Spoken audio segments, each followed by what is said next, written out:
ભરૂચના વાલિયા પાસે ખાદ્ય તેલ ભરેલા ટેન્કરે પલટી મારી છે। ટેન્કરમાંથી તેલ ઢોળાતા લોકોએ લૂંટ ચલાવી।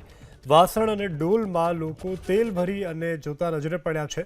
તેલની લૂંટ ચલાવતા લોકોએ પડાપડી પણ કરી હતી। તો ભરૂચ વાલિયા પાસે ખાદ્ય તેલ ભરેલા ટેન્કરે પલટી માર્યા બાદ લોકોએ તેલની લૂંટ ચલાવી હતી। લોકોએ પોતાના વાસણ અને ડોલ વડે જે લીક થતું તેલ છે તે ભર્યું હતું અને આ લૂંટની ઘટનાના દ્રશ્યો પણ સામે આવ્યા છે।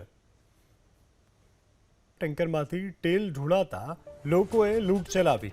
વાસણ અને ડોલમાં લોકો તેલ ભરી અને જોતા નજરે પડ્યા છે। તેલની લૂંટ ચલાવતા લોકોએ પડાપડી પણ કરી હતી। તો ભરૂચ વાલિયા પાસે ખાદ્ય તેલ ભરેલા ટેન્કરે પલટી માર્યા બાદ લોકોએ તેલની લૂંટ ચલાવી હતી। લોકોએ પોતાના વાસણ અને ડોલ વડે જે લીક થતું તેલ છે તે ભર્યું હતું અને આ લૂંટની ઘટનાના દ્રશ્યો પણ સામે આવ્યા છે।